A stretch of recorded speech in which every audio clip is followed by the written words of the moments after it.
In the dead of the night, when shadows dance and secrets come alive, I have 3 eerie tales to share, 3 stories that will send shivers down your spine. I'm your host, here to guide you through the darkness and share spooky stories that'll make you question everything. So grab a blanket, turn off the lights, and get ready to lose yourself in these scary stories that will keep you up all night. The first story is called Lost in the Forest. Deep within an ancient woodland, sunlight struggled to penetrate the thick canopy of leaves, casting long dancing shadows on the forest floor. The air was heavy with the scent of damp earth and decaying wood, creating an atmosphere so still and heavy that even the wind seemed to hold its breath. Ella, a young woman with a thirst for adventure and a love for the tranquility of nature, decided to explore this enigmatic forest. She packed a bag with essentials, laced up her hiking boots, and set off into the emerald green depths, her senses coming alive with the symphony of birdsong and rustling leaves. As she walked, the forest seemed to shift and change around her, the trees forming an arching tunnel overhead, and the path growing hazier with each step. Hours passed and the sun began its slow descent towards the horizon, painting the sky in hues of burnt orange and deep violet. Ella realized with a start that she had lost track of time, and the familiar trail had vanished amidst the thickening shadows. A sense of unease crept upon her, a feeling that she was no longer alone in the woods. She could hear the snap of a twig or the rustle of leaves, and her heart would leap into her throat. Each time she turned to investigate, she found nothing but the unsettling feeling of being watched. As darkness descended, blanketing the forest in an eerie silence, Ella's anxiety grew. The towering trees loomed like silent sentinels, their gnarled branches reaching out towards her like grasping claws. Fear tightened its grip around her heart, threatening to consume her. Just when her hope began to dwindle, she stumbled into a small clearing. In the center of the clearing stood a group of dark shapes, their forms indistinct in the gloom. As Ella cautiously approached, the shapes began to move, gliding silently between the trees like apparitions. Panic surged through her. She wanted to scream, to run, but her voice was trapped in her throat and her legs felt rooted to the spot. Then she heard their voices, or rather the whisper of many voices weaving together in a chilling harmony. "You shouldn't be here," they murmured, their words slithering through the darkness like venomous snakes. "This place is not for you." Their tone was not one of anger, but of profound sadness, tinged with an ancient sorrow that echoed through the ages. Terror gripping her whole body, Ella turned and fled. Branches whipped at her face, their icy fingers scratching and tearing at her clothes. But she didn't dare slow down, not daring to look back as she stumbled through the undergrowth, desperate to escape the whispers and the unseen watchers in the clearing. She ran until her lungs burned and her legs screamed in protest, the forest a cacophony of snarling trees and menacing shadows. And then, just as suddenly as it began, the terror subsided, leaving her trembling in the darkness, lost and utterly alone. Will Ella ever find her way out of the forest, or is she forever trapped in its eerie embrace? What lurks in the shadows watching her every move? And will she ever escape the haunting whispers that seem to echo in her mind even now? Our next story is called The Library at Midnight. In a town nestled between rolling hills and a star-studded sky, there stood an old library, its towering shelves holding not just books, but secrets that whispered through the ages.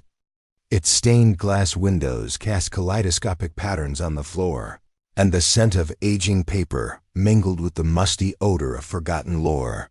Tom, a young history student with an insatiable curiosity, found solace in the library's hallowed halls.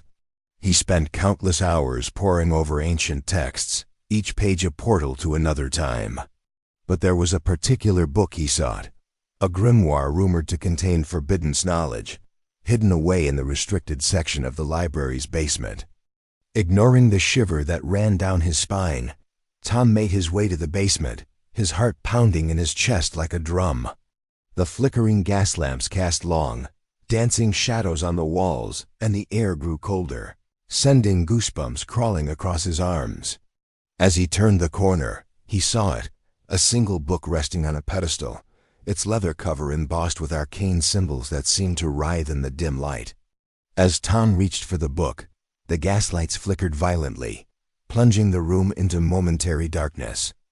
When they reignited, he noticed a faint scratching sound, like fingernails on wood, coming from above. He looked up, startled, but saw nothing in the shadows above him. Dismissing it as a figment of his imagination, he opened the book, its pages filled with cryptic text and arcane diagrams. Suddenly, the temperature plummeted, and he felt a presence in the room, cold and heavy, like a shroud. He tried to focus on the text, but the scratching sound began again, louder this time, accompanied by soft whispers that seemed to slither around him, caressing his ears. "Leave," they hissed, their voices like the rustling of dry leaves. "This knowledge is not for you to bear." Fear tightened its grip around Tom's heart, squeezing the breath from his lungs. He slammed the book shut, knocking it off the pedestal with a loud thud. The scratching and whispering intensified, growing louder, more insistent, echoing through the basement like a chorus of tormented souls. Panic surged through him, urging him to flee. He raced toward the stairs, his heart pounding against his ribs like a captive bird. As he reached the top, he turned, expecting to see something, anything, that could explain the terrifying sights and sounds he had encountered.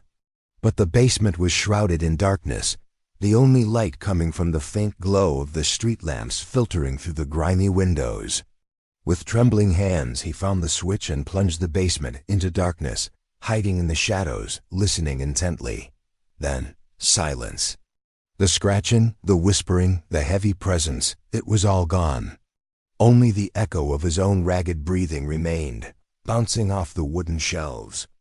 As the first rays of dawn peeked through the grimy windows, painting the basement in hues of pale gray, Tom slowly emerged from his hiding place, his hands shaking. The book lay open on the floor where he had left it, its pages fluttering slightly in the newfound breeze. Was it a trick of his imagination, or had he truly experienced something supernatural in the depths of the old library? What secrets did the grimoire hold, and who or what was trying to keep them hidden? And most importantly, will Tom ever be free from the haunting echoes of the whispering voices in the basement? And now we bring you our final tale, The Alley at Night. In a city where neon lights bled into the twilight sky and towering skyscrapers held court over the bustling streets below, there existed a narrow alleyway shrouded in perpetual darkness. It was a place where shadows stretched long and secrets whispered on the wind, a place where reality blurred and nightmares took shape. Mia, a young artist with a penchant for the macabre, found herself drawn to this forsaken alley. She had heard tales of strange occurrences there, of fleeting glimpses of otherworldly beings and disembodied whispers that chilled the soul. Intrigued and unafraid, she decided to explore its shadowy depths. As dusk settled over the city, casting long, eerie shadows, Mia stepped into the alley. The buildings on either side were like silent sentinels, their brick facades pockmarked with age and neglect. The air was heavy with the stench of decay and the unsettling feeling of being watched. As Mia ventured deeper into the labyrinth of darkness, the full moon peeking through a break in the buildings overhead, she saw a figure at the far end of the alley. Startled, she stopped in her tracks. The figure was tall and slender, its features obscured by the gloom. As she watched, it seemed to take a step toward her, and Mia's heart skipped a beat. With each step she took, the streetlights flickered, casting grotesque shapes that writhed and twisted on the walls. The figure remained motionless, and Mia couldn't help but feel a sense of dread creeping up her spine. She continued walking, determined to reach the end of the alley and confront whatever awaited her there. As she neared the end, the figure took another step, and this time Mia saw it more clearly. It was a man dressed in a long tattered coat, his hat pulled low over his face. Was it a homeless person seeking shelter or something more sinister? Just as she was about to call out to him, the man took a step closer, and her blood ran cold. His face was pale and gaunt, his eyes hollow sockets staring directly at her. But the most unsettling part was the slight smile playing on his lips, a smile that hinted at something cruel and predatory lurking beneath. Mia stumbled back, knocking into a trash can that clanged to the ground, startling both her and the man in the alley. She turned and fled, racing down the street, the sound of her own footsteps echoing in her ears. Behind her, she heard a soft chuckle, like the rustling of dry leaves, and then footsteps. They were slow and deliberate, as if the man was taking great pleasure in the chase. She dared not look back, running blindly, the man's haunting laughter echoing in her ears. Finally, she burst out onto a brightly lit street, the noise and bustle of people bringing her up short. She turned to see if the man was still pursuing her, but he was nowhere to be seen. As the adrenaline slowly receded, leaving her shaky and weak, she realized that he had vanished. Had she imagined the whole thing, or had she truly encountered something sinister in the dark recesses of the alley? What was the man's presence doing there, and why did he watch her with such unsettling intensity? And most importantly, would she ever be free from the haunting memory of his haunting laughter echoing in the depths of her soul? Now that the shadows have danced and the stories have unfolded, it's time for me to take my leave. But before I do, remember the eerie tales we shared tonight, for they serve as a reminder that sometimes the scariest stories lurk in the quietest corners. Sleep tight, dear listeners, and until we meet again, may your nights be filled with peaceful dreams and free from the haunting echoes of lost souls in the forest, whispering voices in libraries, and lurking figures in the night.